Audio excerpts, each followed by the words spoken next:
All right. Shall we start, Mr. Anondo? So you're gonna say about the Yeah. I'm about going the to forum? give an introduction for this activity. Okay. Okay. All right. Good. All right. So let me use my full screen mode. Can you see my desktop? Yes. Perfect. Okay. All right. Good afternoon, everyone. Welcome to the Quantum Science and Computing webinar. This is Professor Carl Ng. I am the co-chair of the Quantum Computing Research Center. I'm associated with the Department of Bioinformatics and Medical Engineering at Asia University, Taiwan. I'm one of the co-chair of this activity in collaboration with Professor K.T. Huang and Mr. Alex Sun.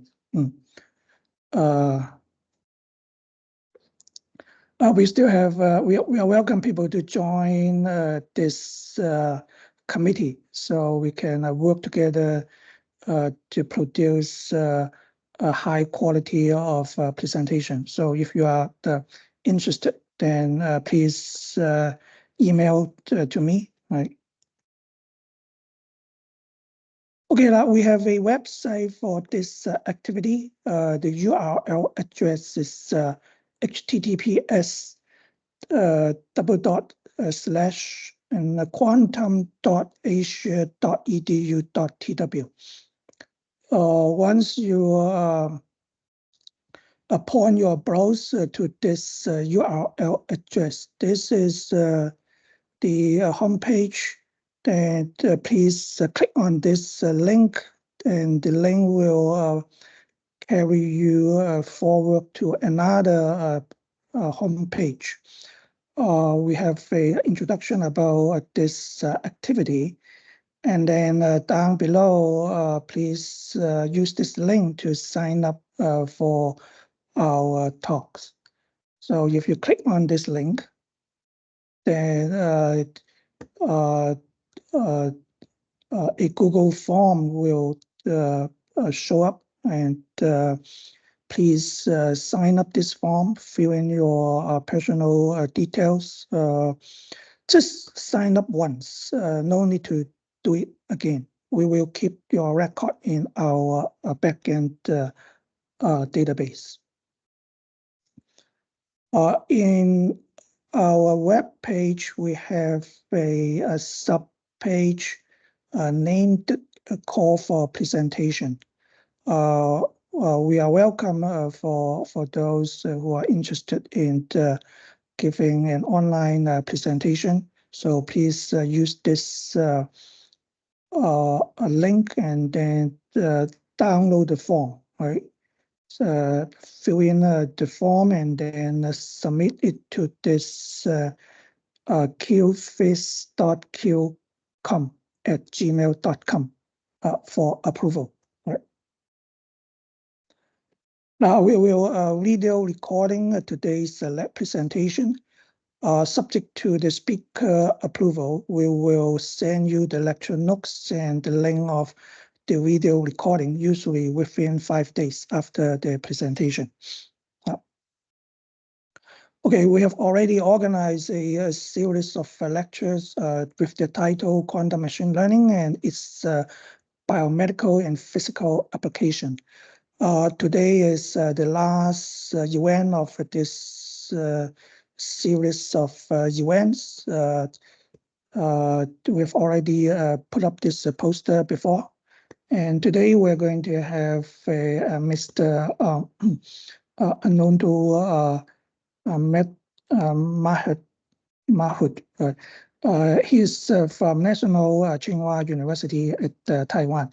The title of his talk is Quantum Walk Process in the Quantum Device.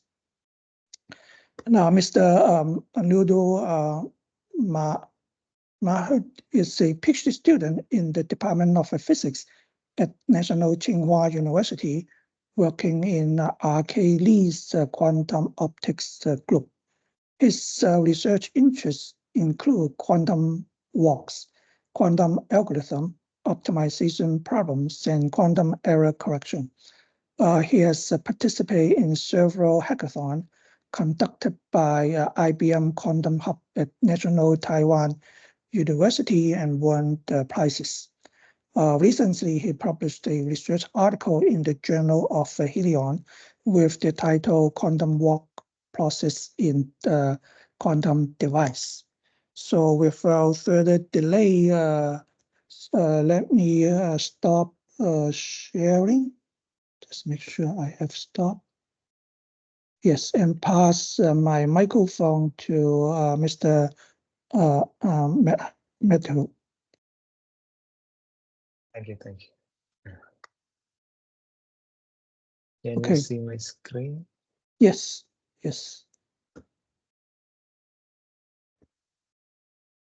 Okay. I'm audible, right? Oh, sorry. Can you hear me? Can you hear Yeah, me? I can hear. Yeah, I can hear. Yes. Okay, perfect. Okay. Oh, 1 second. Okay. Hi everyone, good afternoon. So my name is Anandu Kalleri Madhu and I'm a PhD student at National Tsinghua University, and my advisor is Professor Ray Kwang Lee. And today I would like to share with you our recent research which is based on quantum walk processes in quantum devices. And these are our collaborators who worked with us. And you can find my paper in the archive as well. So for the outline of this talk, first I would like to introduce the motivation for this work. And then I would like to talk about how to obtain graphs given quantum circuits, and then also to obtain quantum circuits given graphs. And then I would like to touch upon some Hamiltonian simulation techniques or algorithms and their complexities, and conclude my talk. So for the motivation to study quantum walks comes from the fact that they naturally appear in many physical processes, and they can be studied at a quantum level. So they are the analogs of classical random walks in the quantum state. And you can find quantum walks in some processes like FMO complexes, or like in these polycyclic aromatic hydrocarbons. Also in some algorithms where we need speed up, we can use quantum walks. So they have application in different areas of quantum computing, like quantum chemistry or algorithms. And to have like a big picture of this work, what we try to do is we try to represent a quantum walk on a graph, continuous time quantum walk on a graph as a quantum circuit, and we study their properties and things. And we also try to represent the circuits and then try to simulate the circuits to get graphs. So we try to do it in both direction. And so by meaning a graph, I mean like we are trying to implement a continuous time quantum walk on a graph, and then we use a quantum circuit to represent that evolution, that unitary evolution of that quantum walk. So I can introduce it to you in detail. So first of all, we use the IBM quantum systems for the simulation purpose for our quantum walks. And I use two devices, the 5-qubit device and the 20-qubit device. And so to introduce the theoretical part, what we try to do is to simulate quantum walks on graph. So a quantum particle, we can say it is located in one of the D positions of a graph with D vertices. So the graph has D vertices, and this particle can be in any of these D vertices or in a superposition of these vertices.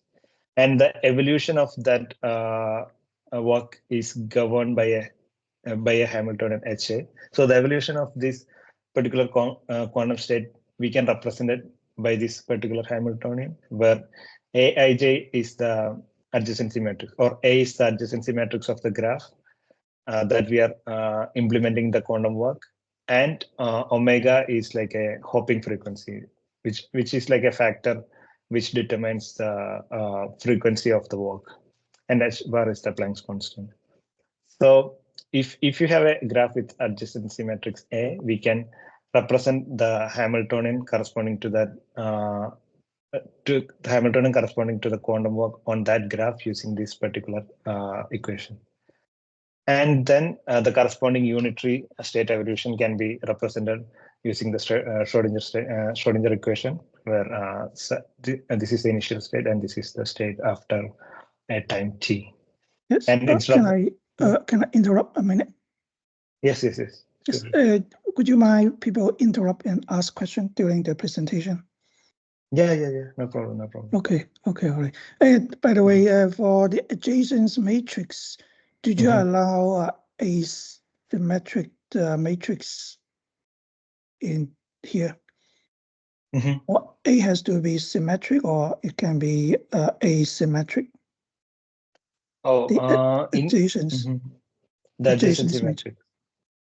So it can, in general, it can be asymmetric as well. But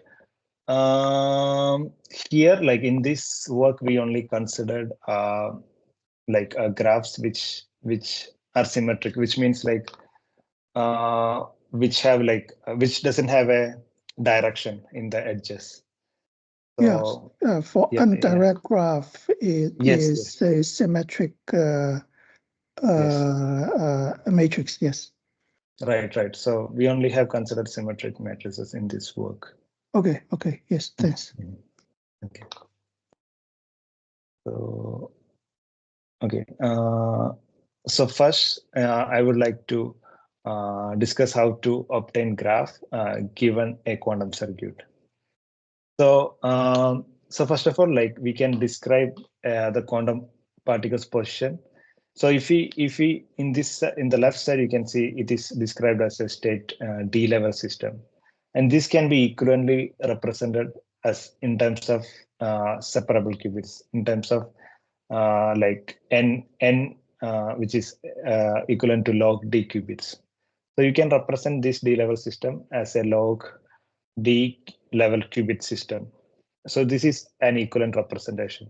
And each edges can be represented using binary variables, and we can use these 3 qubits to construct this hypercube graph. And for example, if the particle is starting from 0th position, and let's say it ends up in the opposite node, which is the 7th position. Here we can say that it starts from 0, 0, 0. The quantum work starts from 0, 0, 0, and it travels through the hypercube and ends up in the 1, 1, 1 position. So the property. So first we are considering hypercubes because hypercubes have this symmetry which helps us to decompose any n-dimensional hypercube into n independent line graphs. So, for example, like if we imagine a quantum work, a continuous time quantum work through this hypercube, we can decompose that work into each independent walks through each orthogonal lines. So we can use a technique which I'm gonna so for example, like we can decompose the adjacency matrix of the hypercube into independent line graphs. So in this manner, since the unitary of that particular adjacency matrix can also be decomposed into so if we have like an n-dimensional hypercube, we can decompose that the unitary of corresponding to that particular hypercube into tensor product of n different line graphs. So a hypercube, the continuous time quantum work on a hypercube can be as quantum work evolution through each independent orthogonal line graphs. So we use this property to do the simulation of the quantum walk on a quantum circuit, on a quantum device. So we use this representation of the quantum circuit to simulate the quantum walk through the hypercube through each independent lines. So these qubits represent evolution of the walk through each independent lines. And the U3 gate is the unitary gate used in Qiskit. And with these parameters theta, phi, and lambda, we can specify the time of that evolution, as we see in the Schrodinger equation. Okay, excuse me. Yeah. Yes. So all the parameters theta, phi, lambdas are the same for each one of the input in your circuit. Yes. Because so basically it depends on the time of evolution, and so the time actually depends upon theta. So time and theta are directly related. So the phase, I mean, in this case, for our case, yeah, the theta, phi, and lambda are the same for all the qubits. Oh, the Yes, same. yes, yes. Okay. Then you randomly select these three parameters, is that right? At the beginning. Actually, we wanted to see the evolution. So we actually here you can see we choose time for different time steps. So we try for different t and see how is the dynamics. So we implement the circuit with different t with different parameters and do the measurement. Yeah. And so, for example, here you can see in the y-axis is like the detection probability of the particle who does the quantum walk. And here, this x-axis gives the distance. It's called a Hamming distance because it's like, for example, if you look at this particular hypercube, the Hamming distance means like this node corresponds to a single distance, 0. And these three nodes are equivalent distance from this node. So these three nodes, we call it like equivalent nodes. And it corresponds to the distance 1. And these three nodes corresponds to the distance 2, and this is 3. So in that sense, because the time it takes for the particle to go from here to here, and here to here, and here to here are the same, we can say it has Hamming distance. And in this graph, you can see for a particular time t, so we give the time of the order of pi by 4 or of the order of pi by 2, and you can see where the particle is located by looking at this curve.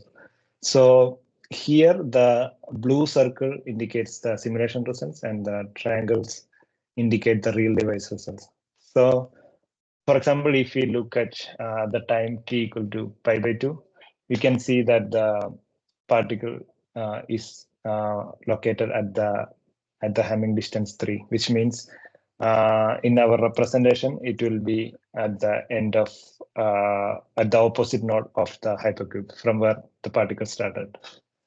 So when the time is of the order of pi by 2, the particle is detected in the opposite node.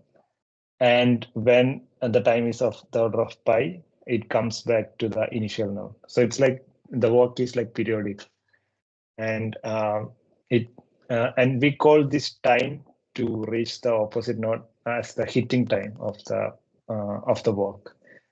And since it's periodic, it gets back to the initial state after a time of the order of pi.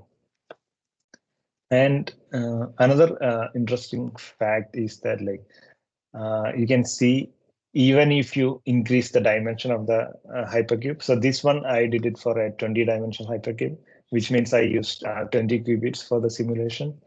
the dynamics doesn't change. So you can see that when the time is of the order of pi by 2, the particle is still in the opposite vortex. And the same, when the time is of order of pi, it's in the initial position.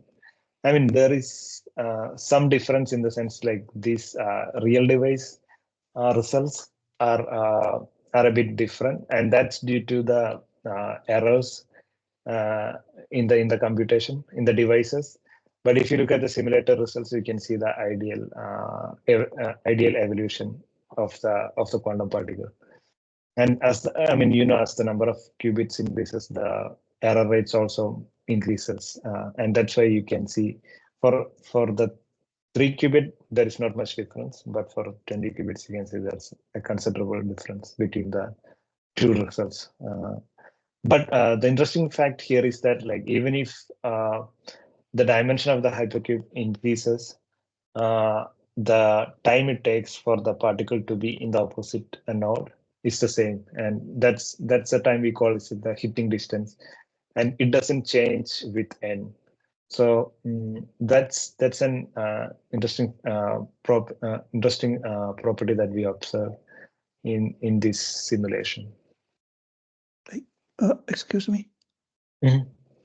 So from Yes. this 20 dimension result, so we see the probability a small time, pi over 4 omega, is located at a Hamming distance of 10, and then it start to move to a Hamming distance of 20, and then it travels back. Is that correct? This interpretation? Yes. So, yes. So so it's somewhat like a periodic motion. Yes. It's periodic. Okay. Yes, all right. Yes. And yeah. So yeah, and so right now in the first section we tried to simulate the hypercube, the dynamics of the hypercube, and then we wanted to figure out like if so in the first section, like we tried to give independent unitary time evolution through each qubits, but like we wanted to try like how to obtain like other feasible kind of implementation or other feasible graphs that we can implement on a quantum circuit. So what we did was like we used the native gates in the quantum computer. So the unitary gate and the CNOT gates, and we randomly give different for a certain circuit that we implemented different gates, and we try to see if we can find any particular family of graphs or something that we can say that is feasible to be implemented in a quantum computer.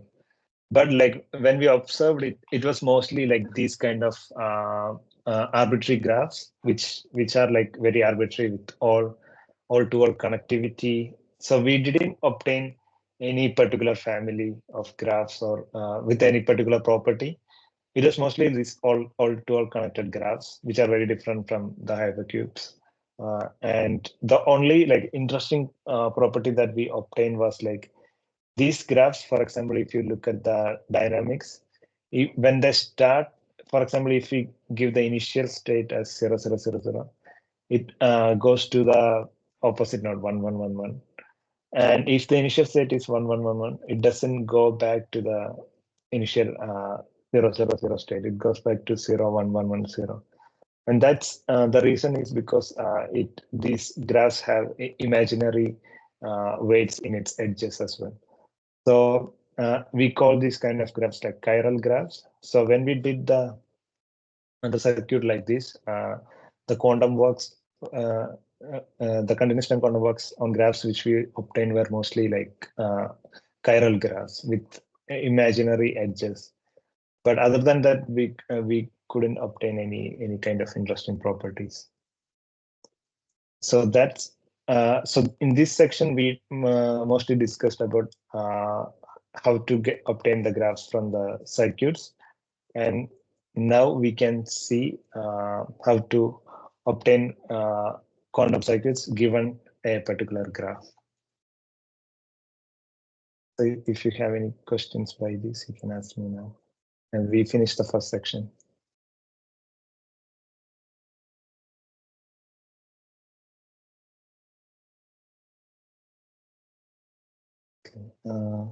Okay, I will move on to the next section then. So in the next part, like for example, we are again considering hypercubes, but we are trying to implement this using a different technique, using entangled qubits. So if you remember in the first section, we used like independent evolutions through each qubits to do the hypercubes. Here we are going to use entanglement gates like CNOT gates to do the implementation. So the hypercube, we can, because of the symmetry property, we can equivalently represent it as a line graph. And you can, as I already mentioned, these three vertices can be considered as equivalent vertices because it has the same distance from this particular vertex. So we map these equivalent vertices to a single vertex in a line graph, and we give weights to these edges of the line. So in this manner, any n-dimensional hypercube, we can map into a line with n plus 1 nodes or vertices. And you can write down the Hamiltonian corresponding to this hypercube when it is mapped to a line in this manner. So here x and y are like the Pauli spin matrices, and the indices corresponds to, like you can see that it's like nearest term Hamiltonian.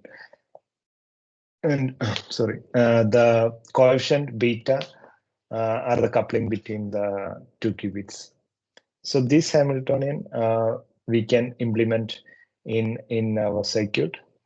And in this mapping, like we have like n plus 1 qubits for an n-dimensional hypercube. So we have an advantage of n plus 1 qubits. We only need n plus 1 qubits for simulating an n-dimensional hypercube. And the disadvantage is that like we cannot simulate. We cannot simulate it directly because this Hamiltonian has terms that doesn't commute with each other. So we have to do the Trotter decomposition, which means like we have to divide the unitary state evolution of this Hamiltonian into different time steps and do it multiple times.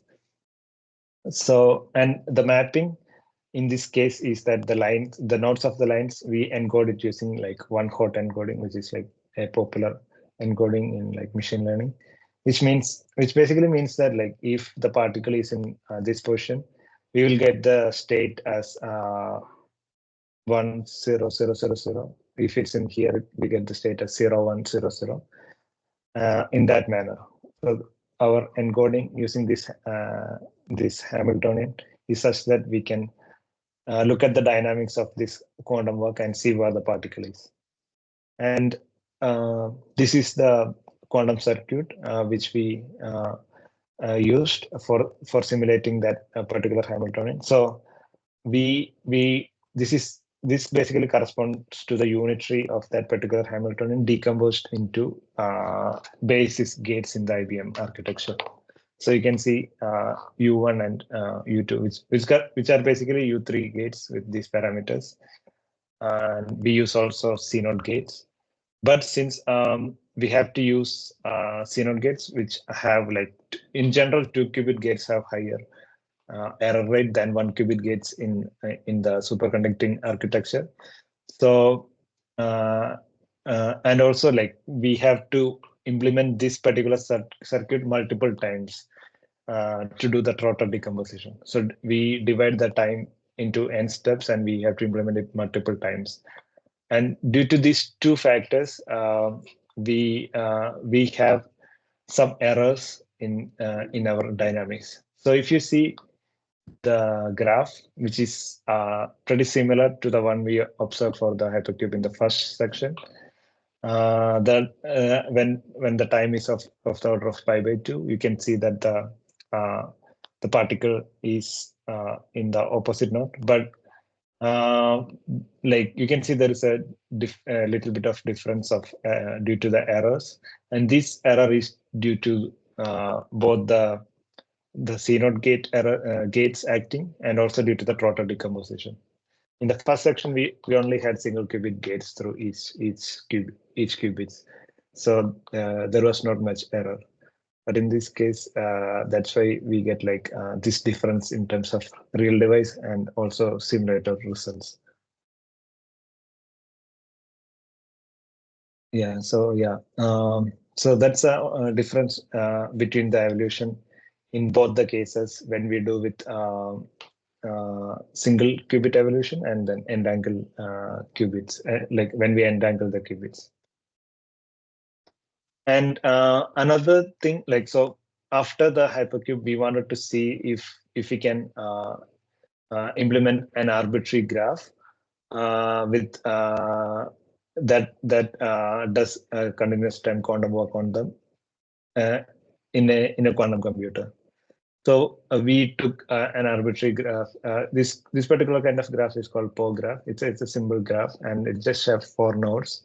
So we can represent it using a 2-qubit circuit, and we try to do the quantum work from 0, 0 to 1, 1. And here you can see the time evolution of that quantum work. So here, I mean, in the dynamics, there is not any particular property that is exciting, but we want to see how we can simulate a arbitrary graph. So what we did was like, we could get the adjacency matrix of this graph, and that corresponds to the Hamiltonian of the work, like with the equation that I showed in the first slide. And you take the unitary of that. And that unitary can be decomposed into a quantum circuit like this using RC and Root-X. So these are the basis gates for another quantum device. And this can be done using a module in Qiskit called Hamiltonian simulation. So if you specify the Hamiltonian of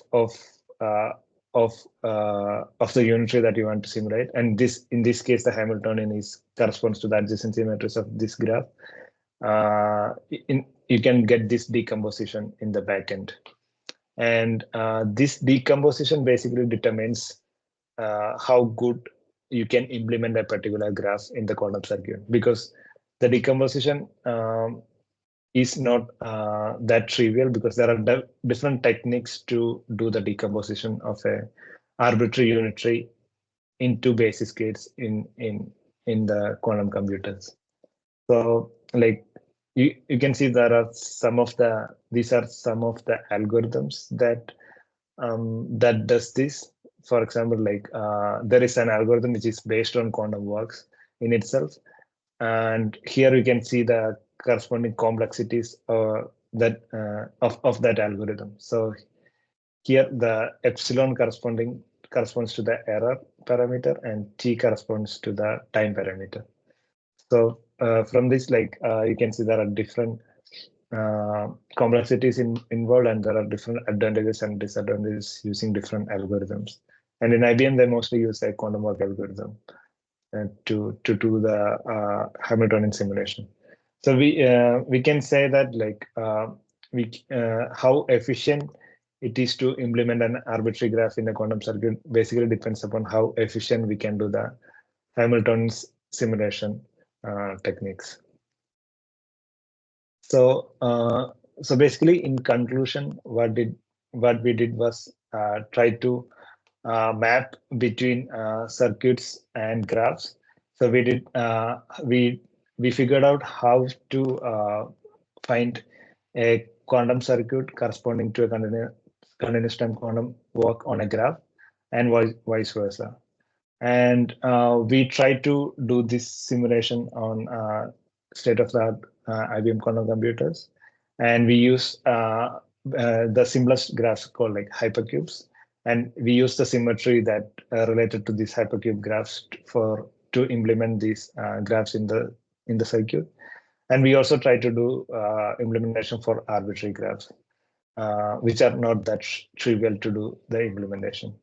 And we tried to compare the classical and quantum simulation results and to see how different is the classical simulation results from the quantum simulation results due to the errors in the quantum devices. And yeah, at the end, we also explored some techniques to do the Hamiltonian simulation, which is directly related to how good is the implementation of these arbitrary graphs in a quantum computer. Yeah, basically that's all my talk. So if you have any questions, I can answer it. Okay, all right. Thank you very much, Mr. Anudo. Thank you. Interesting talk, although it's a bit technical for us. Okay. Yes. Okay. Okay. Let me start a couple of questions first. Maybe I can initiate some further question. Okay. In your conclusion, you talk about you make a comparison between the classical simulation and quantum simulation result. Sorry, I think I missed this part. Can you repeat that again? So yeah. Which one is the classical? So this the blue circles indicate the classical simulation results, like using the classical simulators available online in IBM, and the the orange one, the orange triangles indicates real device results, the real quantum computer results. So, Okay.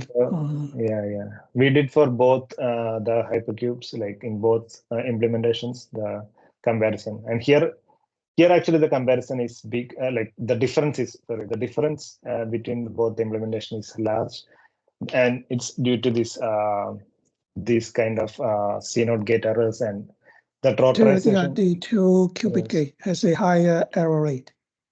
Yes, and also here we do the trotterization procedure. So we this is one step, like one step in the trotterization, and we do like 6 of this particular circuit back to back to do the trotterization.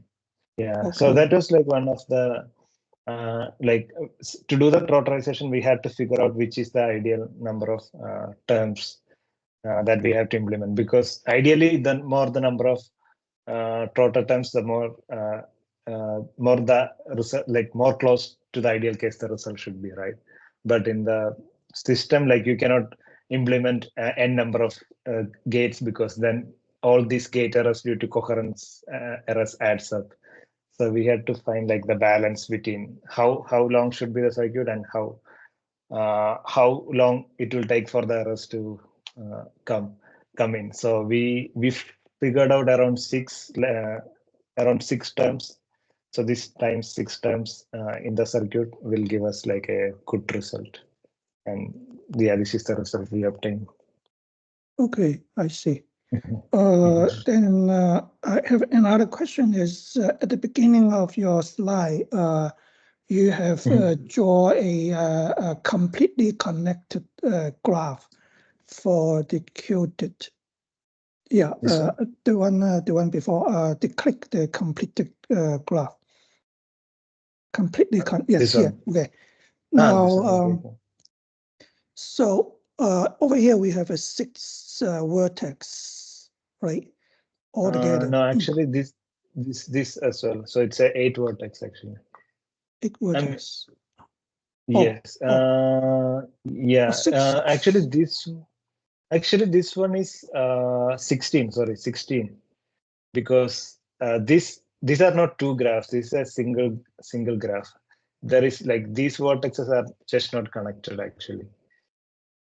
So I do like a 4-qubit circuit, and I have like 16 binary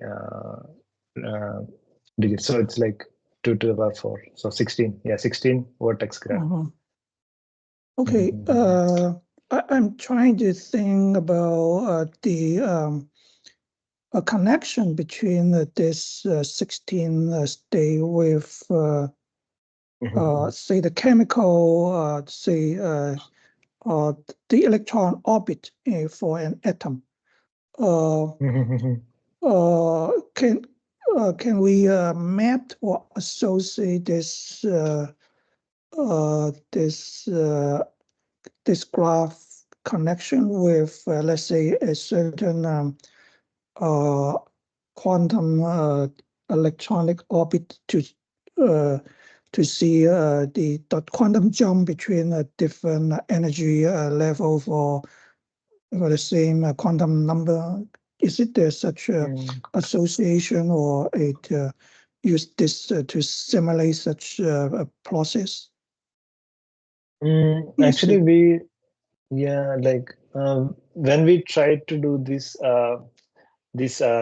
kind of circuits, so our hope was to find like certain families, like certain graph families, like hypercubes or some other like families, like cyclic graphs or something like that. Like if we can find a family, then we can say that this kind of family is efficiently implementable in the circuit. But like this is one example of the graph we obtained, but most of the graphs were like random graphs, like all-to-all connected or some disconnection like this. So we didn't find any particular pattern.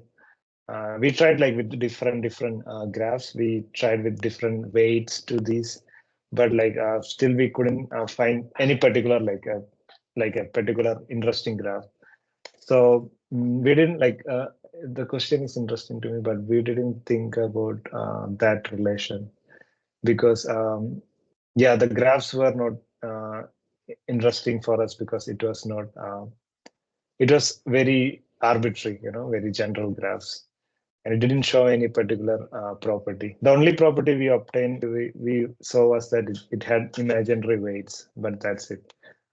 Other than that, we didn't find any particular properties for these graphs. Because I'm trying to associate this graph picture with some physical system.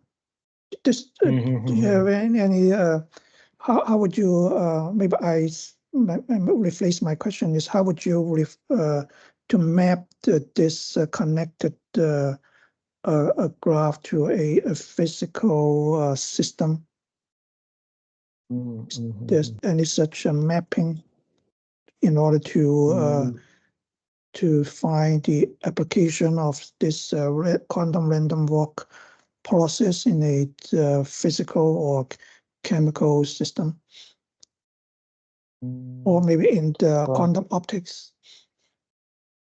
Yeah, for this, not that I'm aware of. Okay. For these graphs, not that I'm aware of.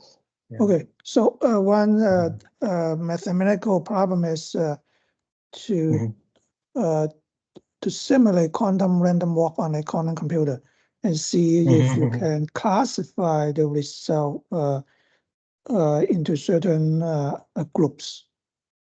Okay. To see if we can find any efficient graphs that we can simulate in the quantum computer. And the only one we found was like hypercubes, and we found that particular technique because of the symmetry properties that we can implement efficiently. Yeah, but other than hypercubes, we haven't found other families that are interesting. And for the arbitrary graphs, we found out that we have to figure like it all depends on the unitary how we can represent it in the quantum systems, the Hamiltonian simulation problem. But that's a general problem in quantum computing. Okay. For arbitrary graph, you mean the pole graph with a 4 vertex? Yeah. Like any actually if we take any arbitrary graph, we can represent it from using the adjacency matrix of that graph, right? So yeah, if you can write the adjacency matrix of the graph, we can find the unitary of that. That adjacency matrix is equivalent to the Hamiltonian when you do the continuous time quantum evolution. And yeah, from there, like from the unitary, we have to decompose the unitary in terms of these spaces gates to do the implementation.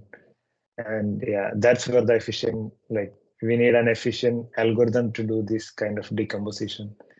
And it all depends upon these algorithms to do it. Okay, I see. Now, another question is about the Hamiltonian. When you map the hypercube to the line graph, you express it in terms of the Pauli X, yeah, X, Yes. X, the Pauli X and the Pauli Y matrix. Right. Can you just highlight how we obtain this Hamiltonian? So this Hamiltonian is actually related to the nearest neighbor interaction. So Yes. since yes. So here, like the line graph here has the nearest neighbor interaction, and it has the weights. This weights actually corresponds to this distance between this vertex and this vertex. And since it's equivalent, we can map it and use these weights as the weights of the edges of these edges. And then we basically you take this Hamiltonian from the nearest neighbor interaction Hamiltonian. And the coefficient corresponds to those weights between the, which are like basically the distance between those two nodes. Yeah. Do we allow the ZZ interaction as well? No, we don't allow CC interaction. It's just XX and YY. So is it because some constraint you don't allow the ZZ interaction?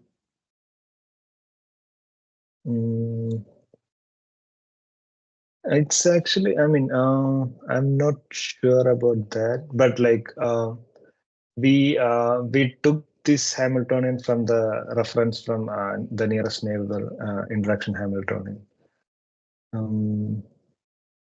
I think this with X and Y you can with these two terms you can define the terms for the interaction between those qubits. Okay. Yeah, it's something people in the spin class is something like the Heisenberg model, something like that. Right? Okay. Right. Yeah. And in the second last item, you use the Trotter decomposition to simulate. So did you explain the Trotter decomposition to the second order or to which order? We did approximation. Yeah. We used the first order. First up to the first order term. Yeah. Yes. Okay. Yes. Yeah, but yeah, the difficulty was the circuit depth, and it caused the errors to accumulate due to the large circuit depth. So we did for n equal to 6 times the approximation. Okay. All right. Thanks. All right. Yes. Okay. So let me see if any question from the audience.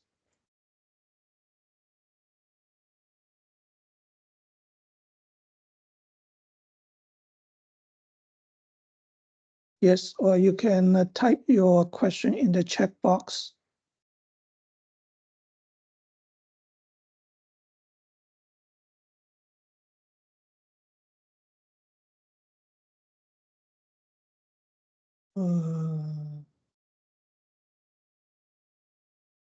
Are there any other questions?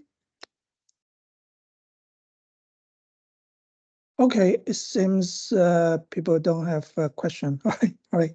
Then okay, then let me thank Anudo again, thanks for your very interesting talk. Okay. Thank you so much. Sure. Okay. All right. I hope you will come back again very soon. Yes. So hopefully. Expecting you will give another presentation sometime later. Yes. All right. Okay. Yeah, hopefully soon. Okay. Thank you very much. Thank you. All right. Nice. See you. Thank you for Bye. inviting me. Yeah. Bye. Bye.